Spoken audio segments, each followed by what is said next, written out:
Buongiorno a tutti, benvenuti. Siamo alla 50ª edizione del Focus sulle previsioni vendemmiali nel Veneto e nelle principali regioni vitivinicole italiane. Presenteremo oggi alcuni dati relativi appunto anche alle regioni Piemonte, Lombardia, Emilia-Romagna, Toscana, Puglia e Sicilia, nonché uno stato dell'arte, sempre in merito dal lato previsionale, di Francia e Spagna. Oggi siamo qui presenti al secondo focus del Trittico Vitivinicolo Veneto del 2024. Ricordo che appunto ogni anno ci incontriamo per 3 focus. Il primo appunto l'abbiamo fatto a giugno di quest'anno, questo relativo alle previsioni vendemmiali di agosto, e infine poi ci vedremo a dicembre con degli approfondimenti più orientati alla commercializzazione e al marketing, nonché alle politiche vitivinicole. E il Focus, ricordo, è organizzato dalla Regione del Veneto e da Veneto Agricoltura, assieme ad Avepa, ARPAV, CREA e da Uvive, che oggi saranno qui con noi e parteciperanno all'evento anche con interventi diretti. Grazie a tutti coloro che si sono collegati e stanno partecipando all'incontro, ma diamo subito la parola al dottor Nicola Dell'Acqua, direttore di Veneto Agricoltura, per un indirizzo di saluto iniziale. Grazie Sandra, grazie a tutti, buongiorno. Allora ci troviamo anche quest'anno ad affrontare le previsioni. Allora cosa dovremmo dare come premesse? Beh, dopo un'annata del 22 dove c'è stata una siccità in particolare e poi nel 23 dove invece insomma le precipitazioni sono state abbondanti, possiamo dire che quest'anno l'Italia è veramente spaccata in due. Abbiamo un nord e un centro-nord, ma proprio più nord che centro, soprattutto per quel che riguarda la Toscana e il Lazio, dove invece la pioggia c'è stata, al sud invece la crisi è, come tutti sapete, conclamata ormai e il Paese dovrà affrontare anche questo tema. L'agricoltura dovrà affrontare seriamente questo tema perché sennò perdiamo gran parte del prodotto, soprattutto quello del meridione. Le problematiche fitosanitarie hanno creato dei problemi anche quest'anno. Anche come Veneto Agricoltura ci stiamo spendendo molto per la problematica della flavescenza dorata e continueremo a cercare di trovare delle soluzioni che ci permettano di fare una viticoltura sostenibile, sempre più sostenibile, anche in un futuro. Mi sarei iscritto le persone questa volta perché l'anno scorso me ne ero dimenticate qualcuna da ringraziare perché per questo importante lavoro Veneto Agricoltura ha sempre l'appoggio costruttivo di una serie di enti. In primis fatemi ringraziare le altre regioni come la regione autonoma Friuli Venezia Giulia, piuttosto che le province autonome di Bolzano e di Trento, che ci hanno aiutato, ci hanno fornito dati e che sono stati anche elaborati insieme ad Avepa. Poi sempre il solito ringraziamento ad ARPA per tutto quello che ci dirà l'ottimo REC, il dottor REC, quindi su quello che è stato e qual è l'andamento climatico. Da commissario nazionale voi sapete che sto cercando anche di affrontare il tema di cercare di avere delle previsioni stagionali che ci permettano di affrontare anche le annate agrarie un pochettino all'inizio. Poi fatemi ringraziare il CREA con l'amico Velasco e dopo penso che il dottor Marcuzzo interverrà faranno sempre la loro parte, le ringrazio sempre tantissimo. Ringrazio l'amico De Martin, Uvive, sentite che dico spesso amico perché ormai sentendoci tutti i giorni diventiamo anche amici, quindi siamo un gruppo. Fatemi ringraziare i tecnici delle altre regioni in generale, ma anche quelli di Francia e Spagna che come spesso hanno fatto, ci hanno aiutato e ci hanno supportato. i rappresentanti chiaramente di tutte le cantine che sempre non ci vedono come dei rompiscatole, ma ci aiutano e ci danno sempre dati fondamentali, e poi per concludere, soprattutto quest'anno, fatemelo dire, l'assessore Caner, che soprattutto quest'anno ha voluto proprio supervisionare tutti i dati che avevamo e discuterli prima insieme, anche per cercare di capire quali erano poi gli spunti necessari. Grazie a tutti e buon lavoro.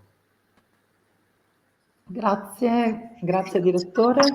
E do la parola adesso al dottor Riccardo Velasco, direttore del CREA di Conegliano.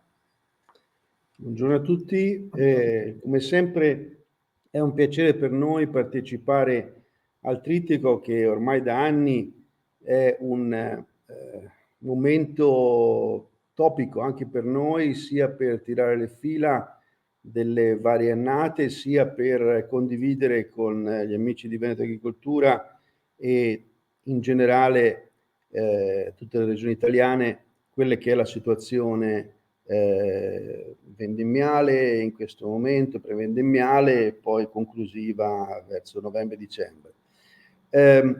Chiaramente, come già detto dal dottor Dell'Acqua, dopo i dati dello scorso anno, che abbiamo visto scendere la produzione italiana a 39 milioni di ettoliti rispetto ai 50 degli anni precedenti, dove era stato un continuo salire verso una produzione sempre maggiore, avere avuto un evento soprattutto dettato appunto dai problemi peronosporici, dagli attacchi fungini che hanno, diciamo, riguardato quasi tutta l'Italia, forse il nord-est un po' meno perché siamo abituati a convivere con questi patogeni e, diciamo, le perdite, forse anzi c'è stato qualche cosina di produzione in più l'anno scorso. Quest'anno sono molto curioso di vedere quello che succederà con questo andamento meteorologico veramente in Italia spaccata in due,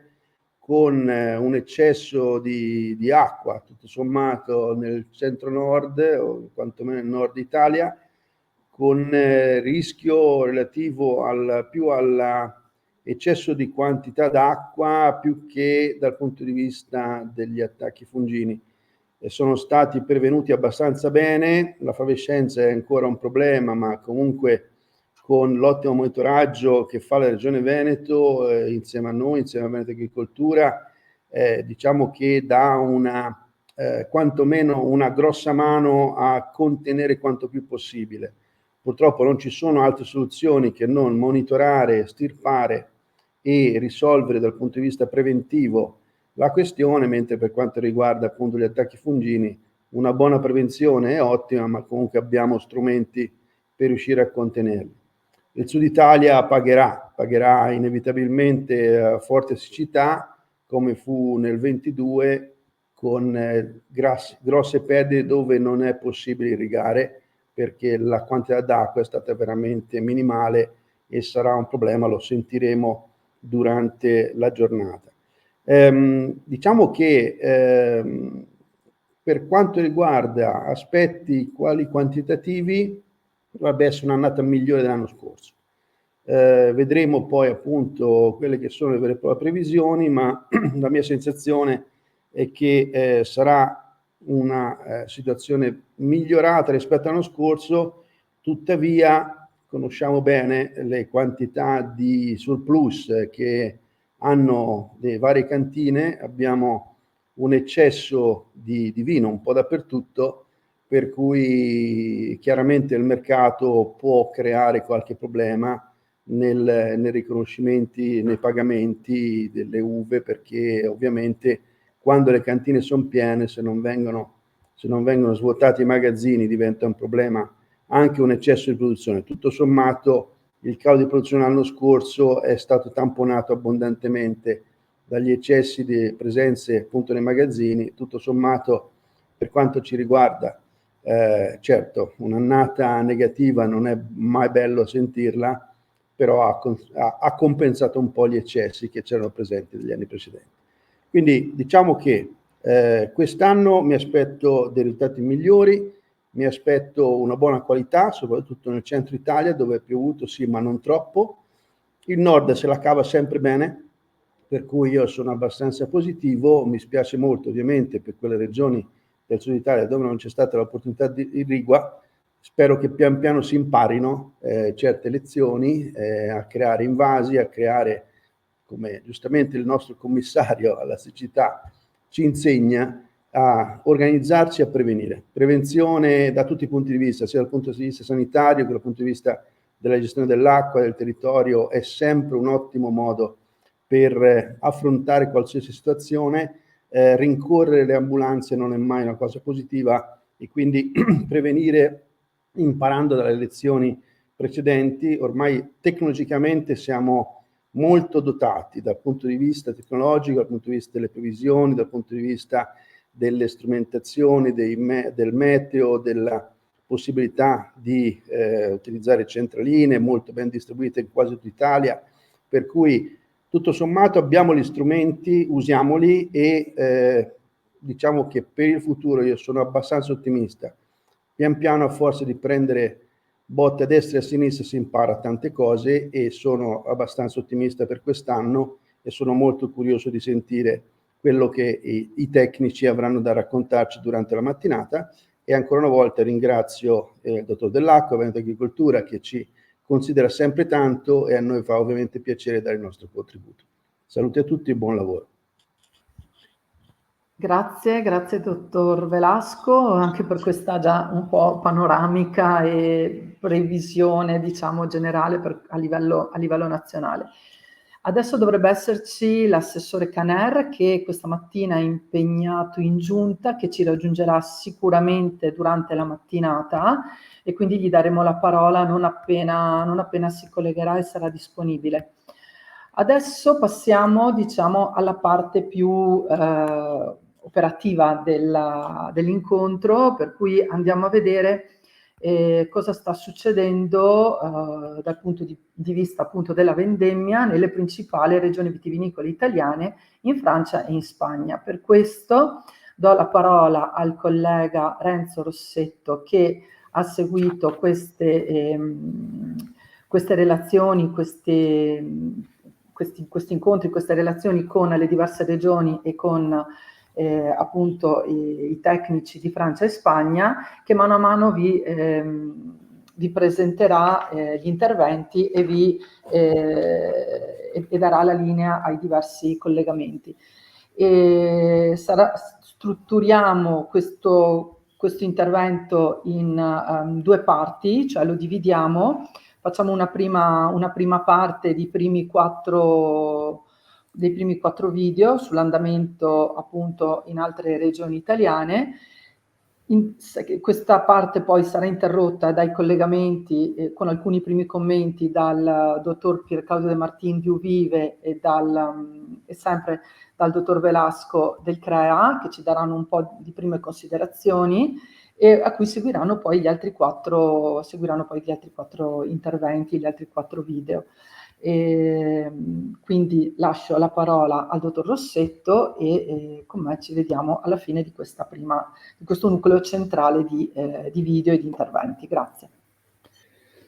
Buongiorno a tutti, sì, grazie Alessandra, hai già detto tutto tu, quindi per non rubare troppo tempo a chi sta seguendo la diretta e per recuperare i pochi minuti di ritardo con cui abbiamo iniziato, io chiederei a chi sta seguendo la regia dell'incontro di mettere in visione i primi 4 video che si riferiscono alle regioni Piemonte, Lombardia, Emilia-Romagna e Toscana, che sono le regioni più vicine e più simili a quelle al Veneto e forse anche i nostri maggiori competitors, e ascoltiamo quali sono le previsioni vendemmiali che i nostri tecnici con cui manteniamo i contatti ormai da diversi anni, che fanno parte dell'ERSAF, dell'Agenzia Speciale della Regione Lombardia, del Centro Ricerche e Produzioni Vegetali per quanto riguarda l'Emilia e del CREA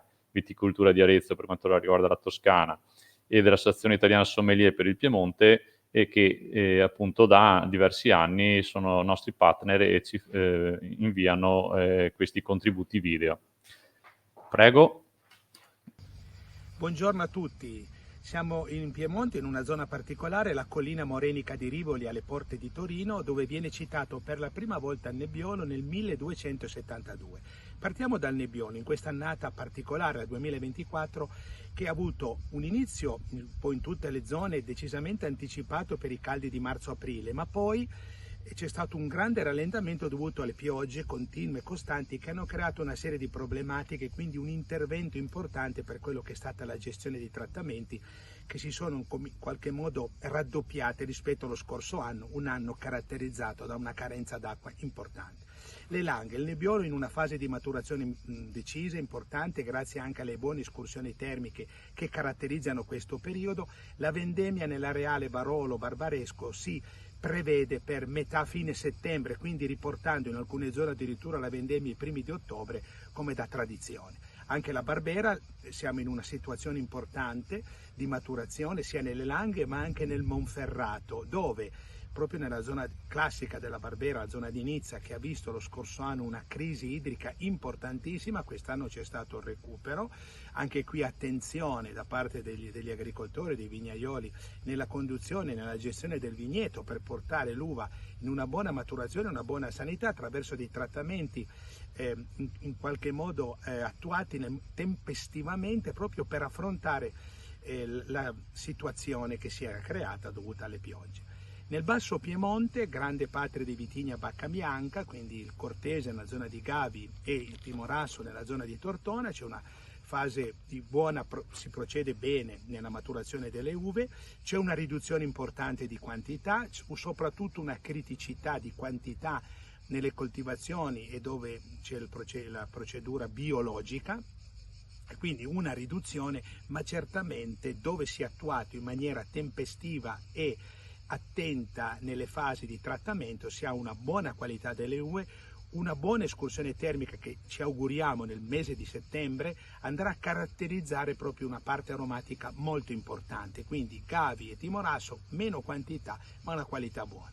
Lo stesso vale per la zona dell'Erbaluce nel Canavese, dove al di là delle criticità forse le maggiori in quantità di piogge, quindi in trattamenti attuati, abbiamo una riduzione della quantità ma soprattutto una buona prospettiva di qualità proprio per aver gestito bene la parte del vigneto e quindi di portare a maturazione dell'uva Erbaluce interessante per dare un vino anche in quest'annata 2024 di ottima qualità. L'Alto Piemonte, quindi tutta la zona del Novarese, Biellese e Vercellese caratterizzata dalla presenza del Nebbiolo, anche qui una riduzione. Importanti escursioni termiche in questo periodo stanno garantendo al Nebbiolo, vitigno principale del territorio, dei presupposti di buona aromaticità e quindi anche qui una vendemmia che sarà certamente prevista non prima della fine di settembre. In conclusione, nell'Alta Langa, la zona dello spumante, Pinot Nero e Chardonnay, non sono ancora iniziate le fasi vendemmiali.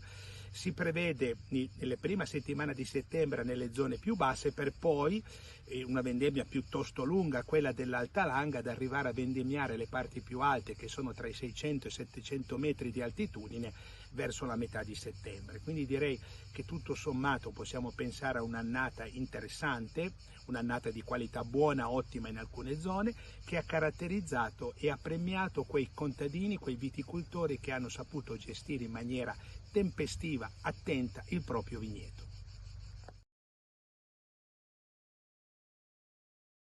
Buongiorno, è Lorenzo Craveri di ERSAF, Regione Lombardia. Ringrazio Veneto Agricoltura per l'invito di questa giornata.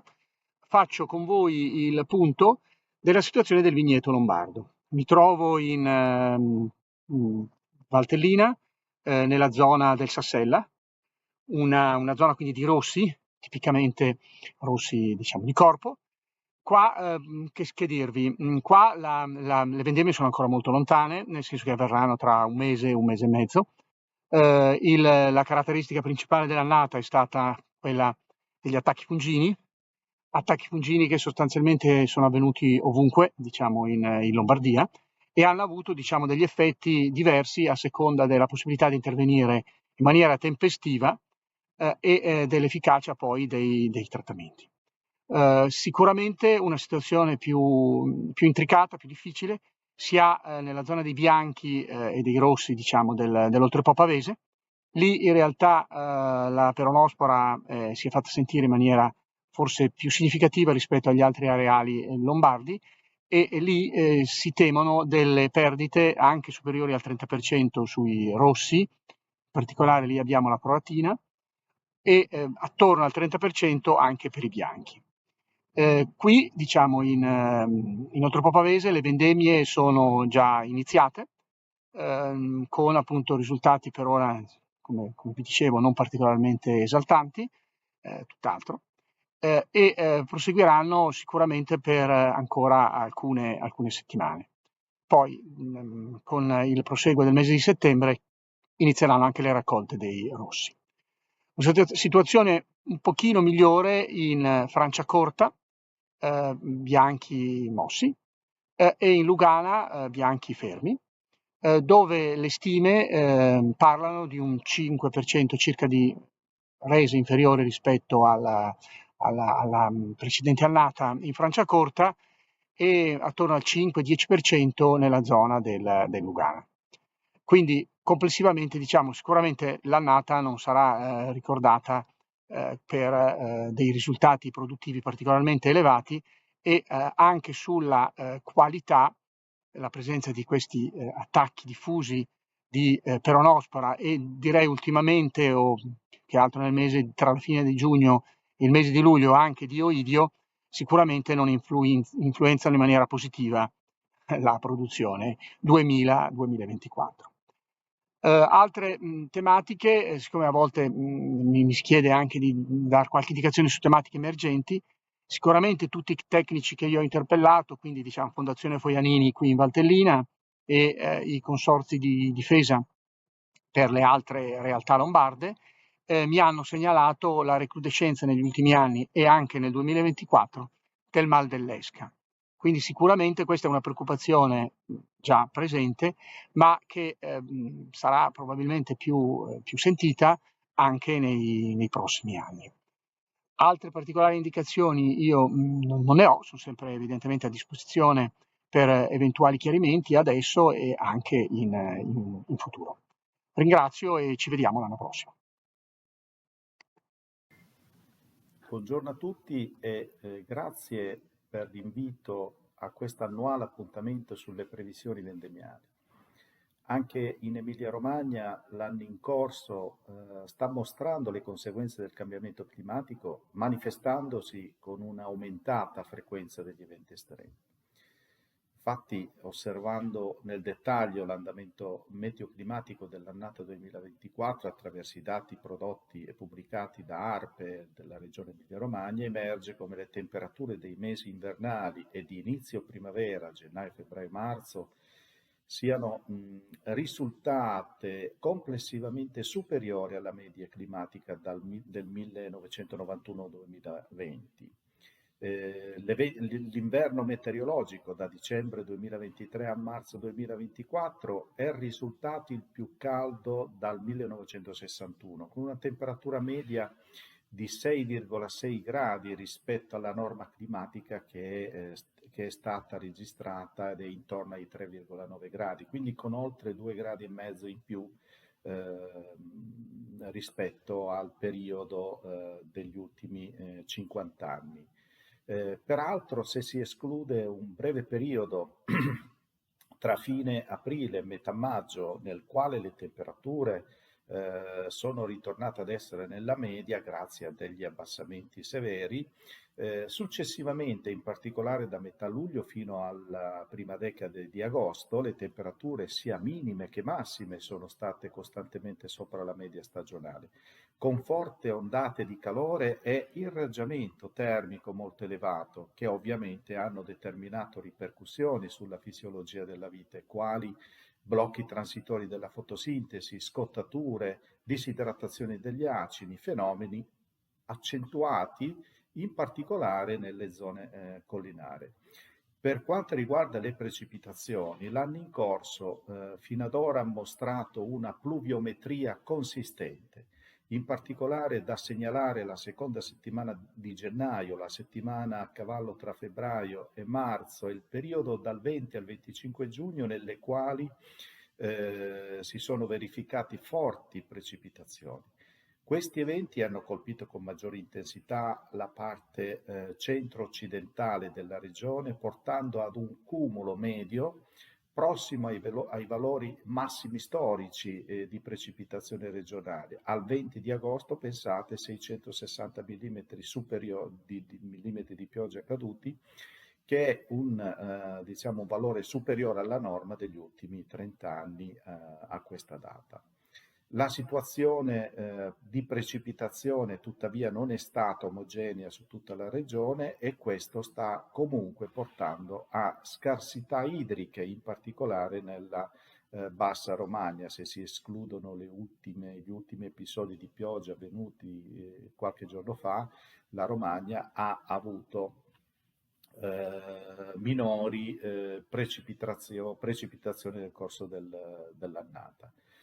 Sulla base dei monitoraggi effettuati con l'aiuto dei tecnici sul territorio, ad oggi possiamo dire che i vigneti si presentano in uno stato vegetoproduttivo buono. Lo stato fitosanitario, che inizialmente aveva fatto temere il peggio, presenta un quadro tutto sommato buono, poiché la peronospora e l'oidio sono state controllate dai viticoltori, anche se con un numero di trattamenti superiore rispetto agli altri anni.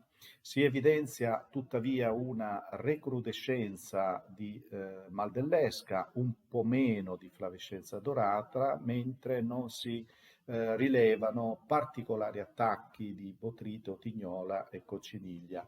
Si teme in quest'ultima parte dell'anno attacchi di presenza di marciume acido a seguito appunto delle ultime piogge che si sono verificate negli ultimi giorni. Per quanto riguarda l'epoca di raccolta, si riscontra un anticipo di circa 8 giorni nella maturazione dell'uva rispetto al 2023.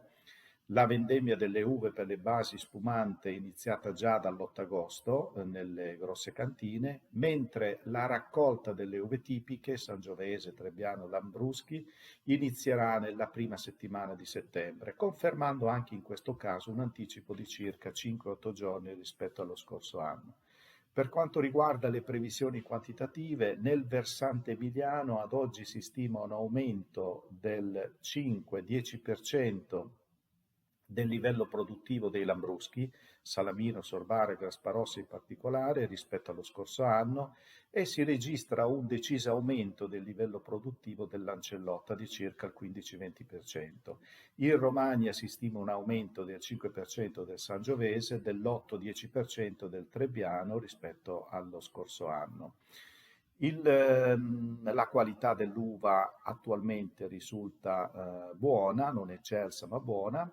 Per quanto riguarda il vigneto biologico dell'Emilia Romagna, ad oggi si attesta intorno ai 6.000 ettari a fronte dei 52.000 ettari complessivi vitati della regione Emilia Romagna, posizionandosi al 6° posto a livello regionale. Tuttavia la mancanza di mezzi tecnici adeguati e strategie mirate per mitigare gli effetti del cambiamento climatico sta limitando la propensione alla conversione a biologica di molti viticoltori. Infatti nel 2024 si prevede una diminuzione di oltre il 25% della produzione di uva biologica, dovuta principalmente al difficile contenimento dei principali patogeni. In conclusione, in Emilia Romagna vendemmia in anticipo di 5-8 giorni rispetto al 2023, produzione complessivamente superiore di circa il 10% rispetto allo scorso anno, qualità dell'uva tutto sommato buona. Vi ringrazio per l'attenzione e vi auguro un buon proseguimento di lavori.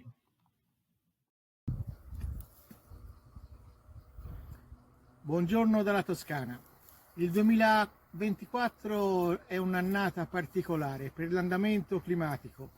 Nella nostra regione infatti abbiamo registrato a partire da gennaio e fino al mese di giugno un andamento soprattutto pluviometrico particolare, con numerosi eventi piovosi e anche un cumulato abbastanza notevole.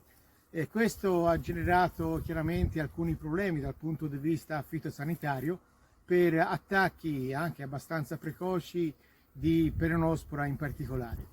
Per quanto riguarda la fenologia, le varie fasi si sono svolte più o meno nella media pluriennale, stiamo però registrando a partire da inizio luglio e fino a metà agosto almeno un lunghissimo periodo di caldo e senza piogge.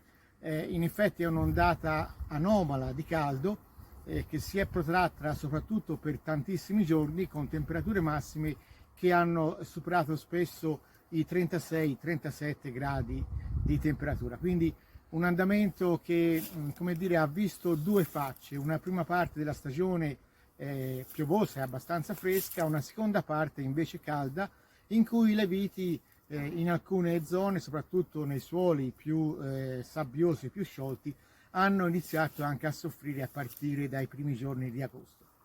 In questo momento comunque sta iniziando la raccolta, quindi la vendemmia delle varietà precoci, soprattutto delle varietà ad uva bianca nelle zone costiere, mentre siamo più o meno nella media della maturazione per quanto riguarda il Sangiovese, che è la varietà principale della regione.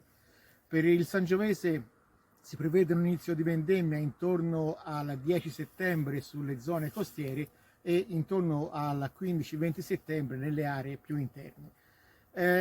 Dal punto di vista quantitativo è un'annata di buon carico produttivo, si è registrato soltanto qualche evento di grandine precoce, più o meno a fine fioritura, ma la buona fertilità di quest'anno ha in qualche modo rimediato anche ai danni della grandine. Quindi più o meno nella produzione siamo forse anche leggermente sopra alla media pluriennale, sicuramente molto sopra a quella che è stata la produzione del 2023, e quindi si preannuncia un'annata di buona quantità di uva e finora anche di una qualità che si prevede possa essere di ottimo livello.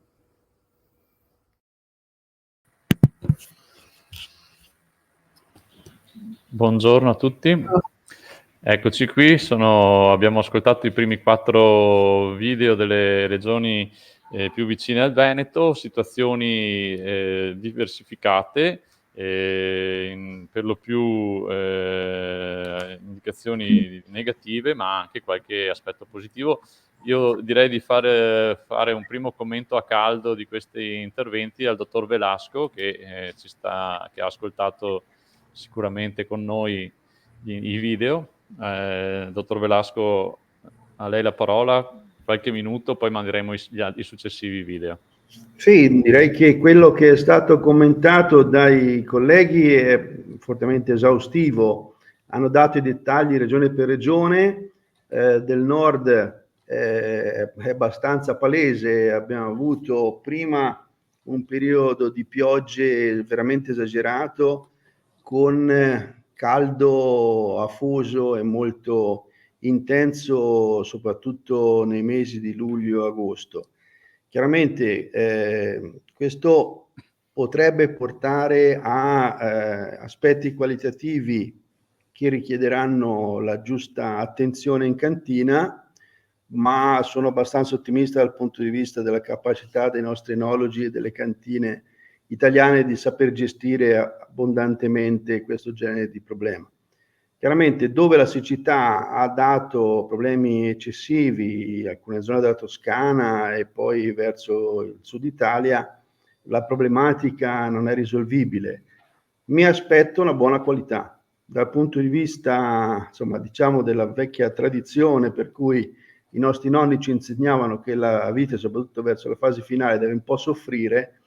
Non è detto che sia sempre vero, nel senso che è meglio avere un'irrigazione di soccorso quando soffre troppo, ma è altrettanto vero che diciamo che una buona qualità spesso e volentieri è ottenuta quando si ha una discreta quantità d'acqua nei momenti giusti e poi verso la maturazione delle uve una tendenza, diciamo, all'asciutto.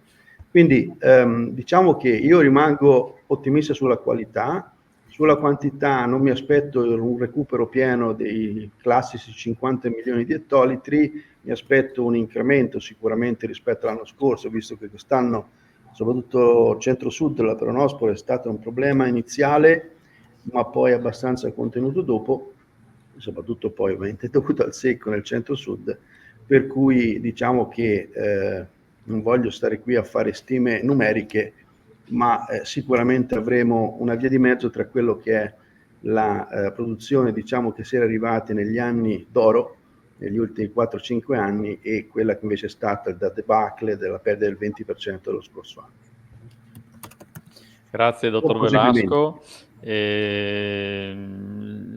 La ringrazio per questo primo commento riassuntivo degli interventi delle regioni del, diciamo, centro-nord Italia.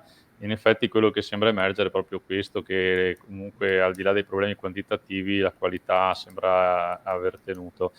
Alessandra.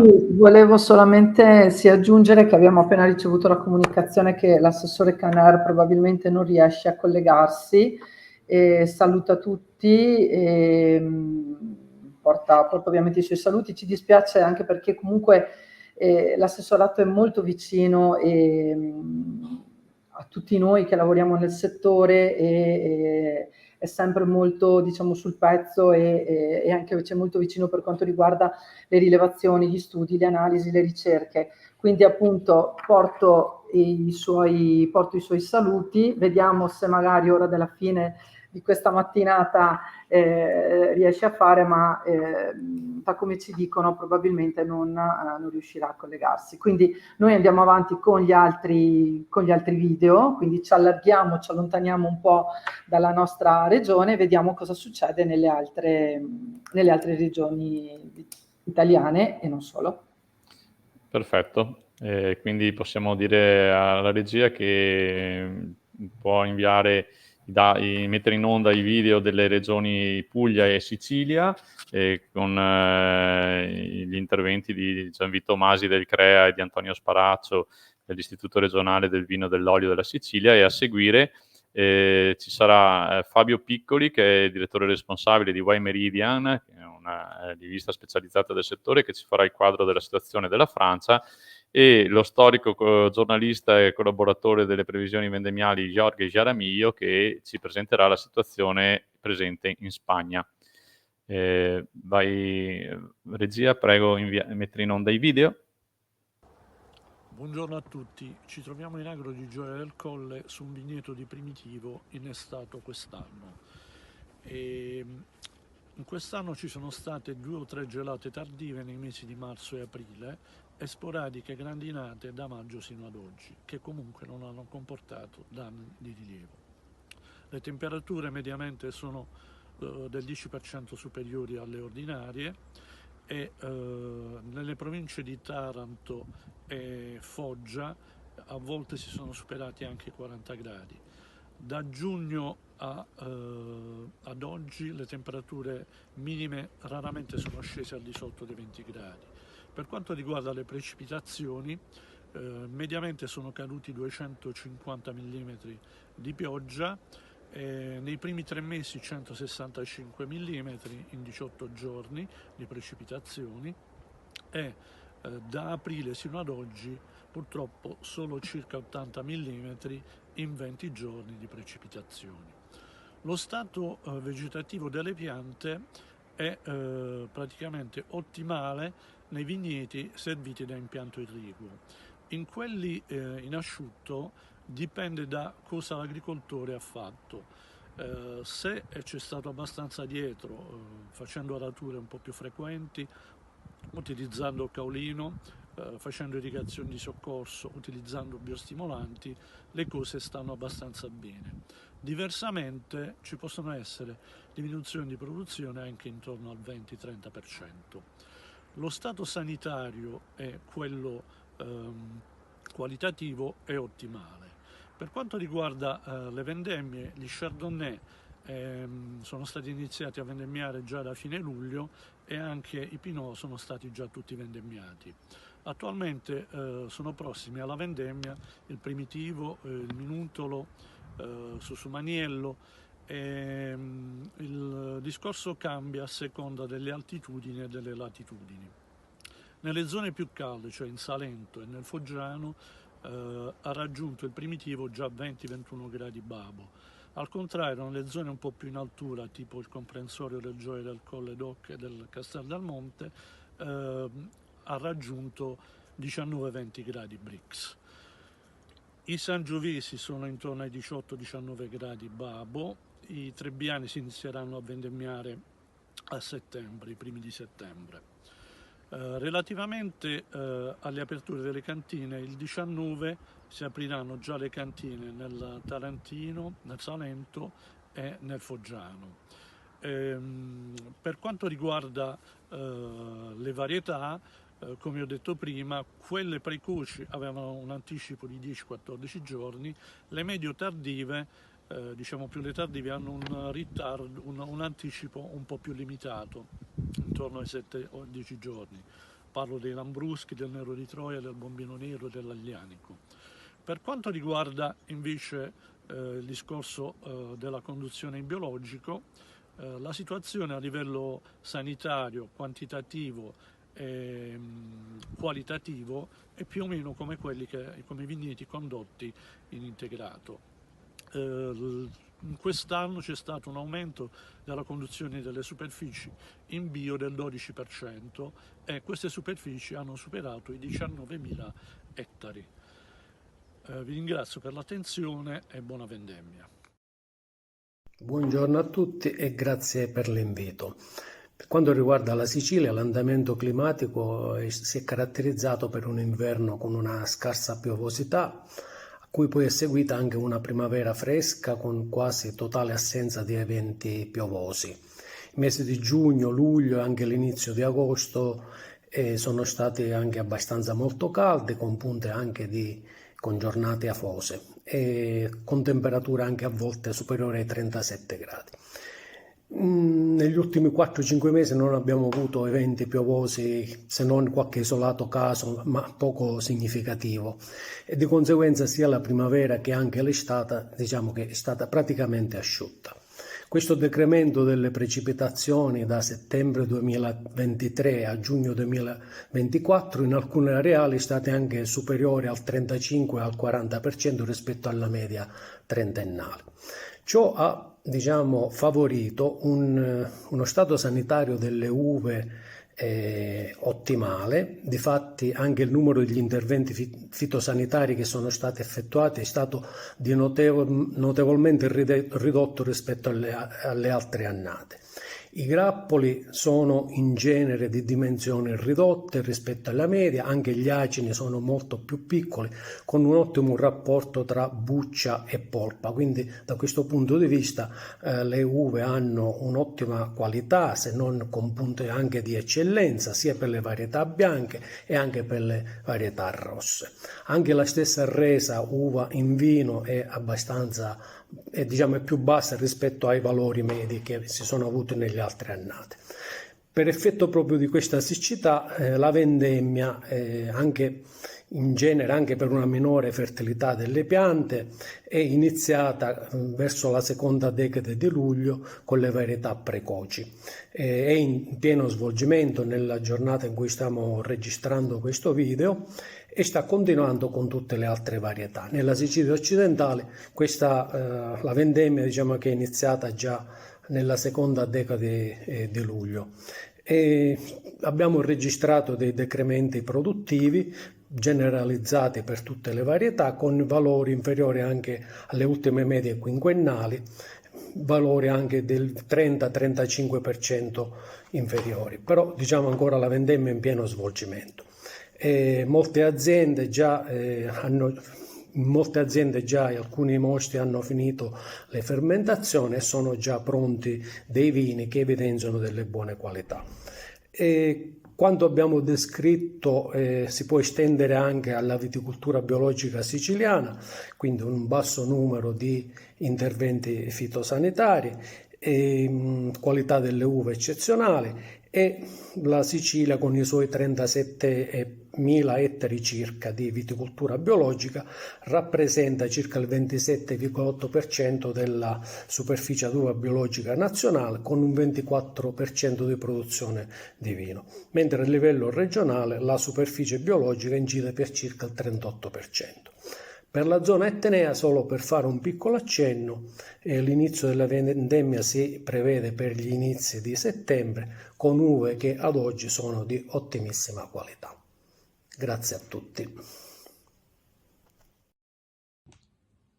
Ben ritrovati a tutti dopo un anno sicuramente complesso sia da un punto di vista produttivo ma anche per gli andamenti altalenanti del mercato. Il mio compito in 3 minuti, quindi molto poco, ma cercherò di fare del mio meglio e di dare un aggiornamento su quelli che sono le previsioni vendemmiali per la Francia, un grande paese, anche questo con diverse areali produttivi e con anche diverse condizioni pedoclimatiche. Sicuramente c'è una annotazione di natura generale, tra l'altro fornita nei giorni scorsi proprio dal Ministero dell'Agricoltura francese, che evidenzia anche per questo 2024 un calo produttivo complessivo un po' in tutte le regioni produttive francesi. Si parla di un range di diminuzione delle rese tra il 10 e il 16%.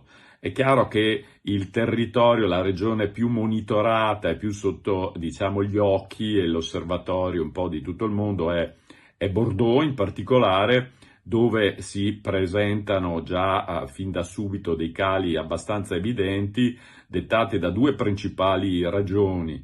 Il primo è l'impatto anche quest'anno forte della peronospora, ma ci sono state anche grandinate estive che hanno avuto un impatto notevole su molte degli areali produttivi di Bordeaux, e quindi siamo, diciamo, in un'area dove si parla di cali vicini al 15%, ma diminuzioni anche dettate dalla, diciamo, prosecuzione del piano di estirpazione di impianti vitati nella zona del Bordeaux, che al momento va abbastanza a rilento, ma ha già raggiunto gli 8.000 ettari con l'obiettivo di arrivare almeno nel prossimo biennio a circa 30.000 ettari estirpati.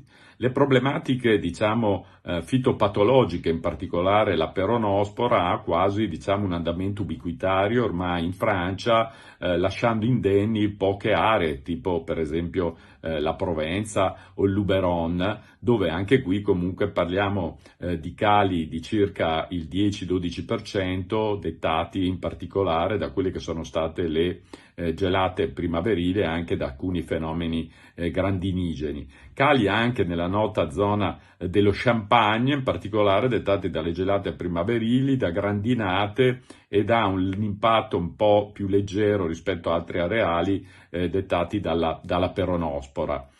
Forse la zona oggi che sorride di più è l'isola della Corsica, dove non si prevedono particolari cali, ma anche un andamento climatico positivo. Difficoltà nella valle della Roira per una forte pressione peronosporica, le piogge che hanno colpito anche la Francia durante la fase di fioritura della vite sta avendo un impatto notevole, in particolare per la viticoltura biologica, ma questo è un problema nazionale in tutta la Francia, come ben sappiamo, e si dovranno sicuramente studiare soluzioni per i viticoltori biologici affinché si possano individuare, diciamo, nuovi principi attivi utilizzabili, perché è chiaro che queste mutazioni climatiche, in particolare nelle annate più umide e con una recrudescenza di patologie come la peronospora, sicuramente inducono a modifiche delle strategie inevitabili. È chiaro che dovremo monitorare non sempre e non solo gli andamenti produttivi, ma per comprendere anche quanto questi andamenti sapranno adattarsi anche alle mutazioni dei mercati che segnalano andamenti altalenanti, e quindi ci dovrà essere a livello mondiale sempre più coerenza tra quelle che sono le dinamiche di consumo e le dinamiche produttive. Auguro ovviamente a tutti una buona vendemmia 2024 e sempre quel sano ottimismo che ci fa essere realisti e capaci di interpretare al meglio quello che sono le prospettive che io credo ancora positive per il futuro del vino, in particolare ovviamente del nostro paese, della nostra regione. Hola, ¿qué tal, amigos de Veneto? Un saludo de Jorge Jaramillo desde España. Soy periodista y encantado de colaborar de nuevo este año para hacer las previsiones de vendimia desde un país como el nuestro. Aquí la cifra oficial que han dado hasta el momento las bodegas cooperativas de Castilla-La Mancha y de España sitúan la producción, la que se espera, en el conjunto del país en 39 millones de hectolitros. Esto no es una cifra muy alta, está prácticamente próxima a la media, quizá un poquito más alta otras campañas, pero dicen los técnicos de las bodegas cooperativas que todavía se arrastra el efecto de la sequía de 2023, que fue muy grave y que todavía tiene algunas comarcas productoras de nuestro país en una situación, bueno, pues todavía arrastrando las consecuencias. Y todo ello a pesar de que la primavera fue buena en lluvias, especialmente también el otoño, y se supone que la viña ha recargado reservas y así se manifiesta también en los kilos que tienen en este momento las cepas. Pero la cifra de momento se sitúa por debajo de los 40 millones de hectolitros de vino y mosto en el conjunto del país. En Castilla-La Mancha, que es la primera región productora de vino y mosto de España, las cifras también son medias, moderadas, podríamos decir en torno a 23, 24 millones de hectolitros, lo que se espera de una cosecha que ya está en marcha. Desde el pasado 3 de agosto empezaron a llegar las primeras uvas de los varietales más tempranos a las instalaciones. Estos días de agosto, bueno, pues también se han acelerado algunas recolecciones por la situación de calor. Llevamos 4 olas de calor consecutivas, prácticamente desde el mes de julio para acá. Y eso ha precipitado también la maduración de algunos varietales, que son los que se están recogiendo en este momento. A finales ya de este mes de agosto empezarán los tempranillos y la vendimia se desarrollará previsiblemente durante el mes de septiembre. Ya veremos si algún día más de octubre. Pero la climatología ha condicionado también, digamos, estas previsiones. De momento, altas temperaturas también por la noche, lo que ha acelerado mucho la maduración de la uva, por ejemplo, en regiones como Castilla-La Mancha. La situación comercial también está marcada por los meses de dificultades en las salidas de vinos tintos, especialmente en algunas regiones como La Rioja, al norte del país, también Cataluña, Valencia o Extremadura. En estas comunidades, algunas de ellas han solicitado una destilación de crisis para quitarse ese peso y evitar que provoque un efecto arrastre en los precios nuevos de esta campaña. También el Ministerio de Agricultura español activó una cosecha en verde con ayudas, 20 millones de euros de presupuesto para que las comunidades que lo solicitaran pudieran quitar parte de la cosecha antes de que madurase. Esto ha sido otro mecanismo que bueno, pues, han llevado algunas comunidades, como es el caso también de Castilla-La Mancha. Y bueno, pues en ese punto de equilibrio, buscando también efectivamente que la producción sea asumible en un contexto de bajo consumo, la preocupación está especialmente en los vinos tintos. El vino blanco ha ido muy bien en las ventas y en las salidas según los registros de las bodegas, de las industrias vitivinícolas, y parece que esa tendencia se está consolidando en este momento en el mercado, como también se está viendo en la reestructuración de viñedo que están acometiendo los viticultores con las ayudas de la política agraria común. Bueno, pues en resumen, son 39 millones de hectolitros a día de hoy lo que se espera de producción de vino y mosto en España. En regiones como Castilla-La Mancha estaremos también en unos 23, 24 millones y lo mejor también que dicen las bodegas cooperativas es que hemos llegado a esta cosecha con menos existencias de vino del año anterior que precisamente la campaña pasada. Eso también genera expectativas comerciales y de que los precios puedan ser rentables para todos. Un saludo desde España, gracias por invitarme. Un saludo y un abrazo de Jorge Jaramillo. Benissimo, grazie a tutti i relatori che hanno inviato i video con i commenti delle ultime regioni che abbiamo ascoltato. In particolare ringrazio Jorge Jaramillo che da anni ci invia le previsioni dalla Spagna e Fabio Piccoli che invece da qualche anno gentilmente ci dà un suo contributo per la Francia. Nel frattempo si è collegato con noi anche Pier Claudio De Martin, presidente di Uvive, e chiediamo anche a lui, come abbiamo fatto prima col dottor Velasco, un commento a caldo di quelle che sono alcune di questi dati, informazioni che ci hanno presentato i relatori delle ultime regioni, quindi della Puglia, della Sicilia, dove è più presente magari i problemi legati alla siccità, Francia e Spagna, ma anche un primo commento generale di quelle che è la situazione della vendemmia che si sta prospettando anche nelle altre regioni del nord Italia, compreso il Veneto. Dottor Del Martin, a lei un commento, qualche minuto per un primo commento a caldo. Non sentiamo il video, forse deve attivarlo. Buongiorno, sì. Grazie, scusatemi. Parlare dopo i tecnici di Puglia e Sicilia quest'anno non è difficile per il fatto che alcune delle situazioni climatiche che sono tipiche di queste regioni le abbiamo vissute anche in Veneto. Siamo partiti con 2 mesi, dalla metà di aprile alla metà di giugno, in cui si è verificata la piovosità maggiore degli ultimi 30 anni. A questo la professionalità degli agricoltori, eccetto chi ha fatto la scelta di fare del biologico, ma non entro nel merito di questo discorso, ha fronteggiato brillantemente i millimetri di pioggia caduti con interventi, peraltro con principi attivi innovativi che costano molto di più, ma che hanno un impatto ambientale sensibilmente inferiore, per cui siamo arrivati all'invaiatura con qualche trattamento in più rispetto allo scorso anno, ma con uno stato sanitario assolutamente perfetto. Qualche problema si è verificato poi non tanto per lo stato sanitario quanto per il fatto che per 3 settimane le temperature sono state, io vi parlo da una zona che è proprio ai piedi della pedemontana veneta, quindi non siamo con il clima continentale della bassa padovana, della bassa vicentina o della bassa veronese, ma con situazioni meteo e con temperature che si sono avvicinate a quelle della Puglia e della Sicilia, nel senso che per 3 settimane la temperatura media nostra era di 35 gradi e ahimè non c'era un minimo di escursione termica perché durante la notte la temperatura non scendeva mai sotto i 30.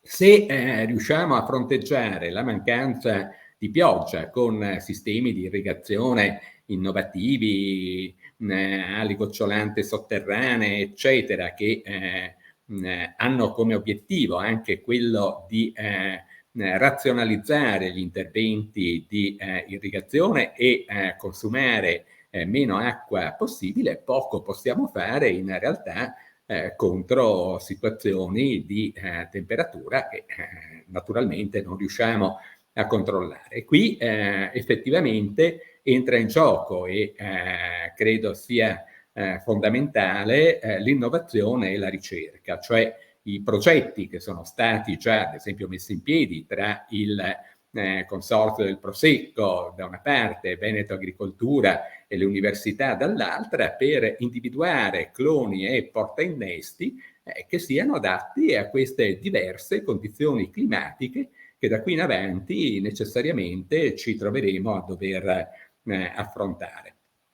E questo per quanto riguarda, faccio una piccola parentesi, qui nella zona a nord-est ogni tanto si sorrideva quando qualcuno comprava dei terreni e metteva a dimora delle viti sulle coste feltrine o nella Val Belluna, cioè nella media provincia di Belluno, pensando che lo facesse esclusivamente per una questione di valore dei terreni che era sensibilmente inferiore rispetto a quelli del valore che i terreni avevano in pianura. Adesso invece dobbiamo ricredere, perché in una stagione come questa effettivamente quelle uve di glera sono arrivate ad una maturazione migliore rispetto alle nostre. Ecco, sotto altri profili ci troviamo, la vendemmia è praticamente iniziata anche a nord-est con la settimana scorsa con le basi spumante, da ieri credo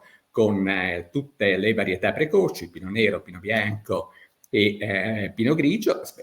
speriamo che il tempo da qui a fine vendemmia sia clemente, che ci regali magari qualche millimetro di pioggia prima della raccolta del glera, e per il resto io mi sento di condividere in pieno quello che ha sintetizzato nel suo intervento Fabio Piccoli, e cioè che il ruolo che dovremo interpretare, la grossa scommessa che dovremmo andare a vincere come sistema, ragionando in termini di sistema, quindi di Prosecco, di Pinot Grigio, del sistema veronese, Bardolino, Valpolicella, delle DOC minori che hanno poca quantità ma una forte immagine, è trovare effettivamente quell'equilibrio e soprattutto la coerenza tra quelle che saranno le dinamiche di consumo e quelle che sono le nostre dinamiche produttive.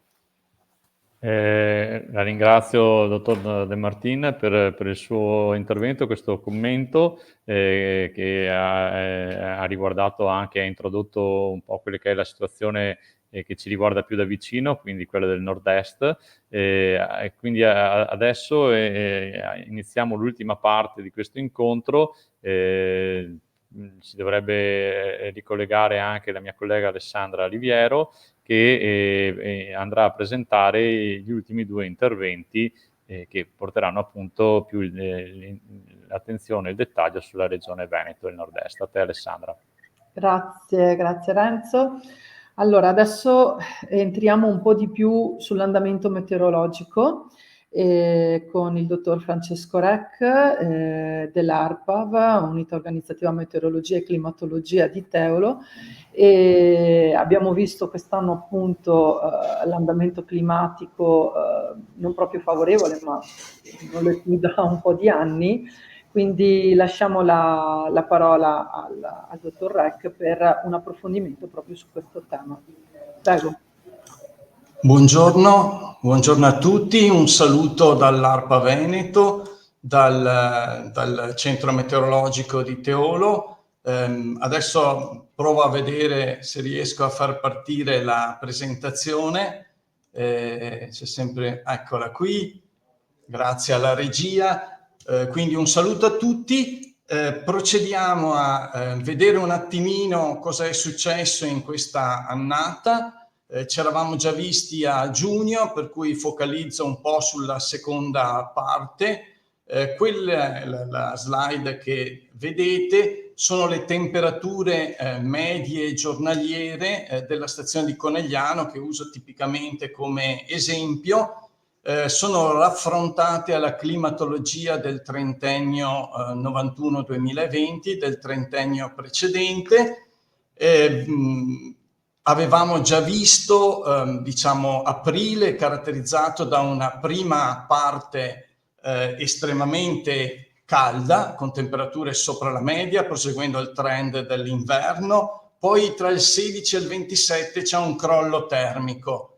C'è un crollo termico importante con qualche episodio localizzato di gelate, ma diciamo che da quel momento le temperature per tutto maggio e giugno oscillano attorno alla media. Vedete che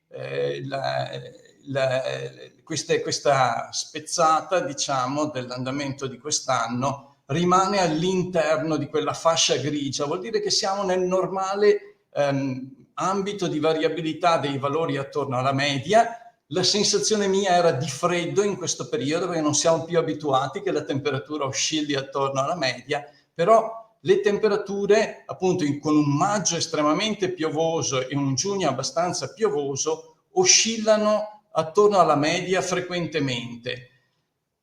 Verso giugno, vedete, le oscillazioni si amplificano un po', e poi da luglio, dall'8 luglio, comincia a fare molto caldo. Vedete che le temperature si portano stabilmente al di sopra della media.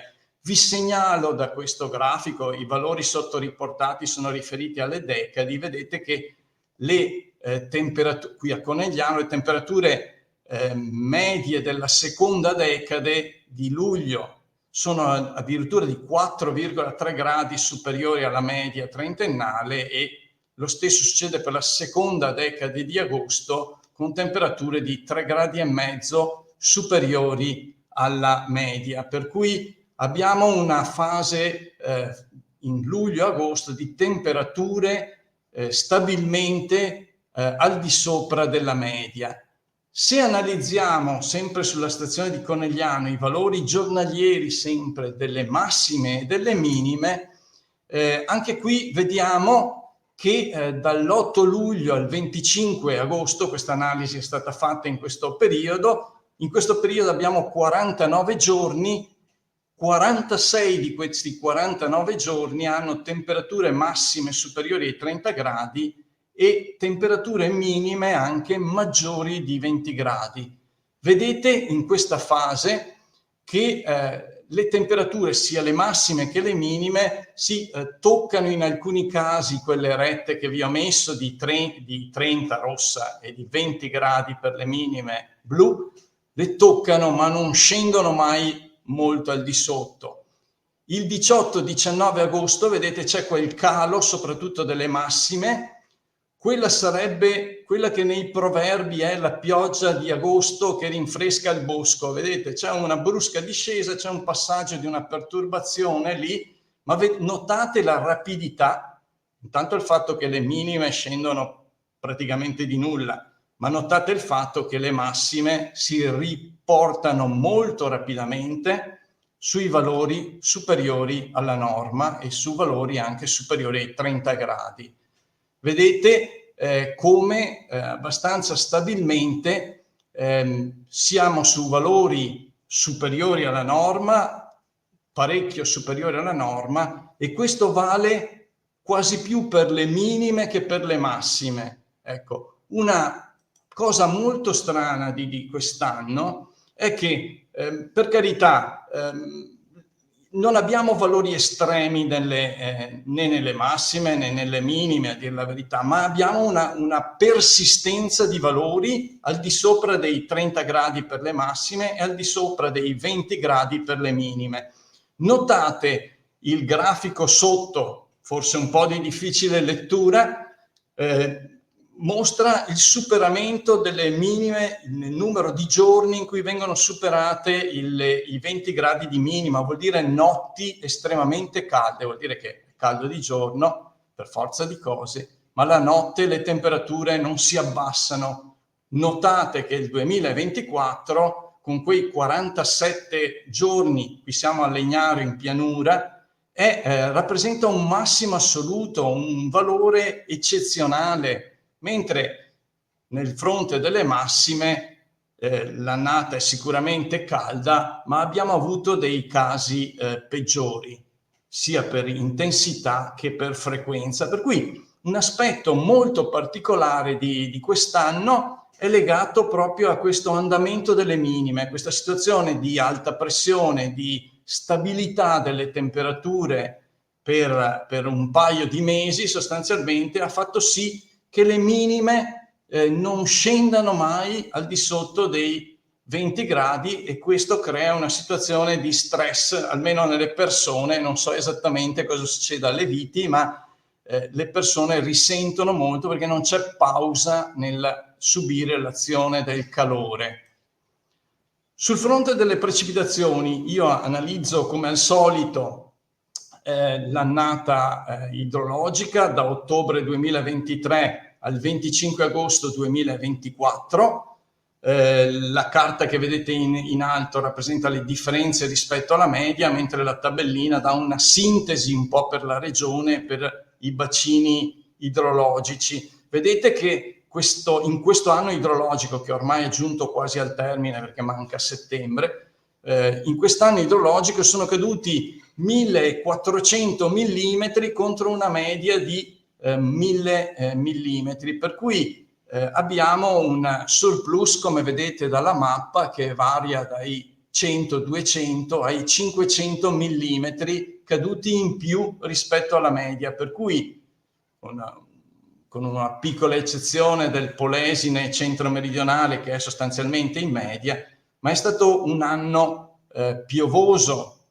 Se andiamo a vedere un pochino le distribuzioni mensili, è importante guardare queste mappe, perché in realtà le distribuzioni, come hanno evidenziato anche altri relatori prima di me, non sono omogeneamente distribuite. Io faccio delle medie areali, ma poi bisogna andare a vedere sul territorio cosa succede. Qui diciamo, vi ricordo che avevamo avuto importanti precipitazioni in febbraio, in marzo, aprile era nella media, ma ecco, qui trovate un marzo che ha un più 156% rispetto alla media, vedete, con un surplus ben strutturato sulla pianura di 50-100 mm.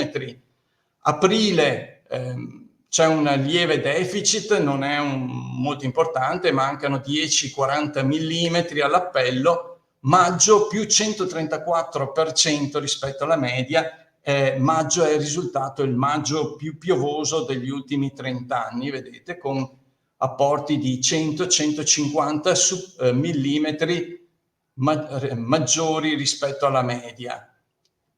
Avvicinandoci al periodo corrente, in giugno più 34%, cominciamo a vedere una mappa di differenza rispetto alla media a macchie di leopardo, tipica del periodo in cui si verificano temporali. Vedete che la costa ha comunque una situazione di deficit pluviometrico, mentre sulla regione il surplus pluviometrico è assai differenziato, passando dai 20 ai 40 ai 50 mm. Luglio è sostanzialmente nella media, appena sotto la media, c'è un deficit di 20-40 mm, con alcuni punti però dove ci sono verificati apporti maggiori. E agosto, la situazione qui, siamo al 25 agosto, vedete che è piovuto, sono caduti mediamente 30-50 mm un po' su tutta la regione. Vedete le fortissime precipitazioni sul delta del Po che sono verificate il 19 agosto, sono caduti 160-180 mm in 12 ore, insomma è quella macchia rossa sulla carta, mentre la mappa delle differenze rispetto alla media evidenzia un deficit di 10-20 mm, con alcune situazioni però peggiori, notate nel Trevigiano, notate nel Portogruarese, notate nel Veronese occidentale. E questa è una visione complessiva dei dati di pioggia dal 1 maggio al 25 agosto a Conegliano. Qui vedete proprio le barre azzurre, sono i valori delle precipitazioni. La spezzata nera, bella grossa, indica l'accumulata della precipitazione.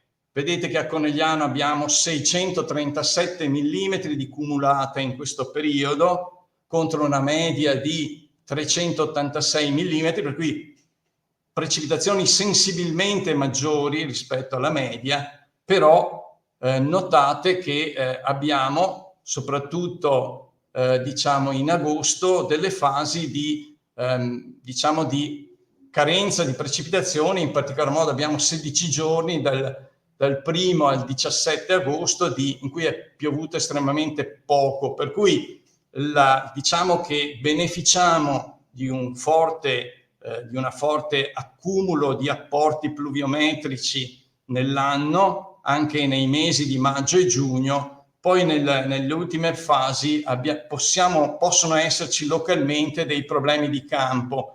Vi mostro Portogruaro, la stessa analisi per Portogruaro, per l'Ison di Portogruaro. Vedete che qui l'accumulata complessiva di questo periodo è comunque superiore alla media, 375 mm contro 313, ma notate che abbiamo delle prolungate periodi, 14 giorni in giugno, 28 giorni in luglio, 12 giorni in agosto di assenza di precipitazioni o di scarsità di precipitazioni. Questo può localmente aver prodotto dei problemi di siccità di campo. Ecco, e questo è un pochino un quadro complessivo della differenza rispetto alla media del periodo 1 luglio-25 agosto. Questo per dare un po' conto delle differenze che ci sono sul territorio veneto. Mancano l'appello in diversi posti, 20-40 mm non sono tantissimi, però notate che in alcuni punti ne mancano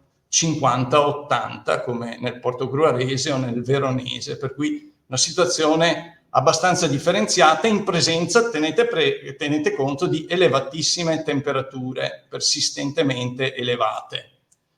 Eventi estremi.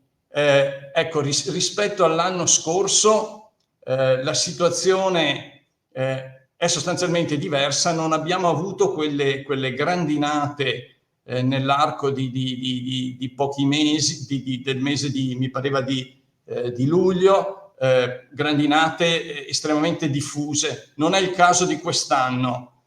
È una situazione decisamente migliore, però date anche le elevate temperature, abbiamo registrato anche qui la solita sequela di piogge intense, di eventi intensi con fenomeni di vento forte, di downburst, trombe d'aria, grandinate, eccetera, che non mancano mai nella nostra regione, anche se appunto non hanno avuto la diffusione dello scorso anno, ma sono fenomeni più localizzati. Un aspetto curioso in questo elenco un po' sicuramente mancante: notate che il 2-3 luglio a Rosolina sono caduti 90 mm in 12 ore e poi il 19 agosto sempre a Rosolina sono caduti 166 mm in 12 ore. Questo per dirvi che a volte in modo imperscrutabile, ma alcune zone vengono battute da eccessi, dal ripetersi di fenomeni estremi, da eccessi di precipitazione e viceversa. Ho riportato una sintesi. Le temperature abbiamo visto raffreddamento importante in aprile, oscillazione delle temperature attorno alla media per un lungo periodo e poi una fase calda. Io penso che agosto ci manca ancora un po' di giorni per chiuderlo, ma sia su valori termici in termini di medi simili al 2003, per cui abbiamo una seconda decade di luglio e una seconda decade di agosto caldissime e un periodo luglio-agosto estremamente caldo. Per le precipitazioni, importanti apporti che hanno prodotto anche alluvioni in febbraio e maggio, che hanno portato anche eventi estremi, eccetera. Importanti apporti fino a giugno, e poi gli ultimi 2 mesi che hanno un andamento di estrema irregolarità nella distribuzione delle precipitazioni. Con questo ho finito e vi ringrazio per la pazienza.